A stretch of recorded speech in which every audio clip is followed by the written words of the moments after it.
यार ये सास लोग अच्छा चाहती क्या है?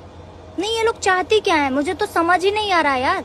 एक तरफ ये कहती बेटा हम तुम्हारी माँ बनकर रहेंगे और तुम हमको अपनी माँ ही समझना, और जब हम इनको अपनी माँ समझने लगते हैं तो इनको हमारी बातों का बुरा लगने लगता है। मेरे आते ही मेरी सासू माँ ने मुझसे कहा कि बेटा इस घर को अपना घर समझना, और जैसे अपने घर में रहती थी वैसे ही रहना, कुछ बनावटी नहीं चाहिए क्योंकि अब हमें जीवन भर साथ रहना है।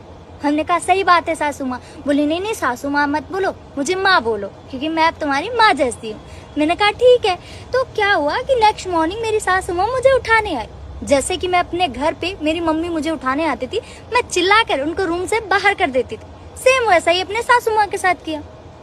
मैंने उन पे चिल्लाया और उनको रूम से बाहर निकाल दिया। हाँ मानती हूँ कि धक्का नहीं मारना चाहिए था, लेकिन यार मैं नींद में थी और ये सारी चीजें हो जाती है, मेरी मम्मी को नॉर्मल लगता है।